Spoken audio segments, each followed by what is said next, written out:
Well, it's weekly wrap time, and as you can see, I'm here on the Pat Malone. Sam is having a nice little deserved break at the moment. I guess it's almost becoming a weekly tradition at the moment. We're doing our weekly wraps on our own, but I can assure you next week we will both be here. Before I go on to this week, I do want to mention last Saturday was a great day of racing. Obviously, the carnival's been in full swing for a few weeks now, but for us, last Saturday, we had a number of horses going around. I thought we had a great day out with them. It all started very early. Race 1 at Eagle Farm with our 2-year-old Freddie Bassett, as the name suggests, is by Wooten Bassett, the gun new boom stallion here. Freddie was having his first run, making his debut over 1,400 metres.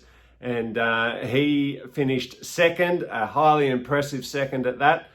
So very, very encouraging. He was came from the tail of the field and stormed home down the outside, making up an enormous amount of ground to finish second, behind the winner, who was a very smart horse and had experience on its side, and in fact was last start in the Group 1 size produce down here in Sydney. And ran 3 lengths, I think it was, behind the winner, Vin Rock. So a bit stiff to run into a horse like that up there on debut, but a massive effort by Freddie.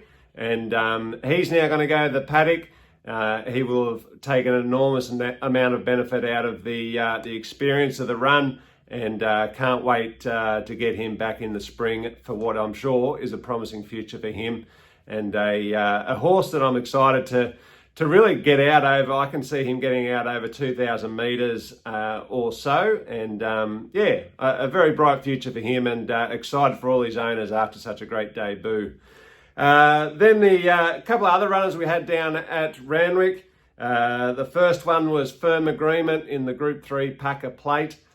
He's just been running enormous all preparation, Firm Agreement. This time he was back to 2,000 metres after being up to 2,400 metres for the Group 1 Derby.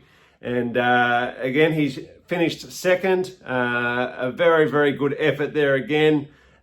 He will now have, not a break as such, but ease up a touch as he now heads towards the Group 1 Queensland Derby, which is also over 2,400 metres. And that the journey there will be via the Rough Habit over 2,000 metres. So a couple of really nice races coming up for him, and I'd love to see him pick up a Group 1 because he would deserve it, that's for sure. He is running so well. Then later in the day out there at Randwick, the Group 3 Hallmark Stakes, and so pleased to see Marzu, the old boy, collect the chocolates there. He was highly impressive. He actually won this race 12 months ago, so it was nice to see him come back and defend his title again with Jamie Mellum on board.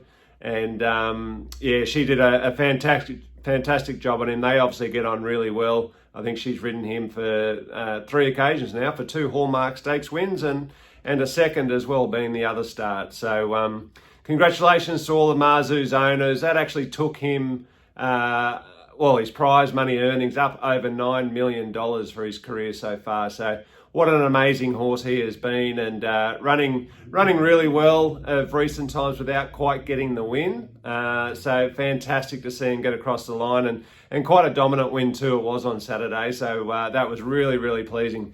And he will now also head up to Brisbane and head towards the Doomben 10,000, a Group 1 race that he won actually a few years ago.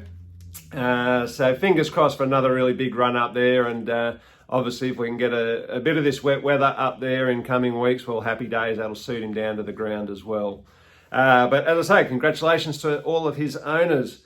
This week, we'll start off tomorrow. It's Anzac Day tomorrow. The meeting is out at Randwick on the Kenzo track, and we have Cadal going around over the 1,400 metres. He's second up for this preparation.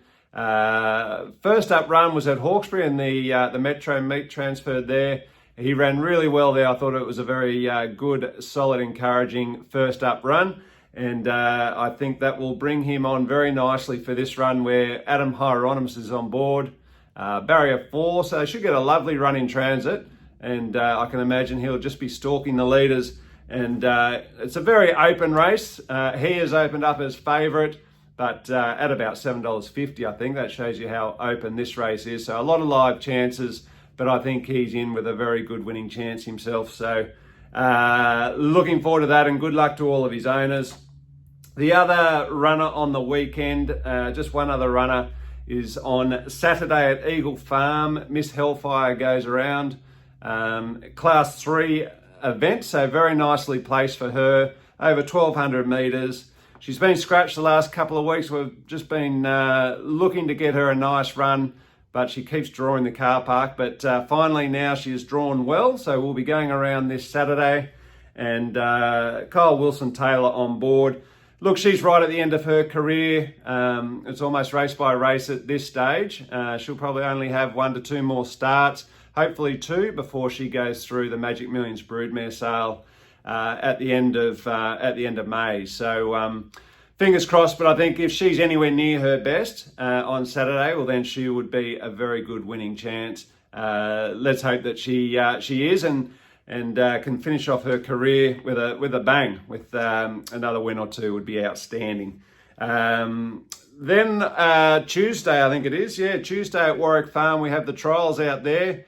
We have Piero Ladd, 2-year-old colt going around. He's had his first trialed very nicely. A little bit green and still needing to learn what he's doing, but he'll go around for a second trial there. This time over the 1,200 metres, so a little bit further than last time. And yeah, it'll be great to see him go around. I think the experience of his first up trial, which was nice, he would have learnt a lot from that, as well as they typically do. So looking forward to seeing him going around, and then we'll sort of assess from there whether he goes out to the paddock, whether he's had enough just for this prep, or if he might indeed be able to go through to the races. So that will be interesting to see. Later on the week, Warrnambool, things are heating up down there at Warrnambool. They've got their carnival going on Wednesday and Thursday. Capital Asset he's actually nom for a few different races down there. On Wednesday there's a 1,400 metres, and then on Thursday there's a 1,300 and also another 1,400 metres, which he's nominated for. So I'm not too sure where he'll be running yet. But a few nice options for us to pick apart and try and pick the right race for him. He was last start, he was a bit disappointing at Pakenham, just over raced and was doing things wrong early, which left him without the petrol at the business end of the race, unfortunately. But he's a talented horse on his day. He's won 4 good races to date, and would love to see him lift a little bit just to collect that 5th career victory as well. So anyway, we'll see how he or which race we end up going for there. And then to round out the week on Friday, again at the trials, we have Sir Artie going around, having his second trial for the preparation. And it was an outstanding first trial. He really looks to have come back in great order. And yeah, love to see him have another good trial here. I'm sure he'll trial very well with the first one under the belt. And can't wait to get his preparation underway, because he is a talented horse. And as I say, his first trial is an absolute beauty. Now, red hot tips. Let's see. So Sam was the sole tipster last week, and he was very proud of himself. He selected Lilac to win the James Carr Stakes for Annabelle Neesham and Rob Archibald at $4. So well done, Sam. He was bouncing around on his toes after that. Now he's going to try and back it up this week. And I haven't tipped this week. I have been a little under the pump with Sam away, so I haven't had time. But he still had time to send through his tips, and here they are. Down at Morphettville, race 7, the Australian Oaks. How do I pronounce this? Polimina, maybe? Race 7, and that's at $5. Then in the Robert Sangster, he's got a Little Deep as his winning tip there for $11. So a bit of value there for Sam. And he's going to round that out at Ascot, race 9 in the Joey Saloon Bar, $4.50. So Yeah, fingers crossed Sam can go back to back. That's not often the case, but who knows? This might be his time to shine. But I hope you all have a wonderful weekend. I think it's going to be quite wet here in Sydney.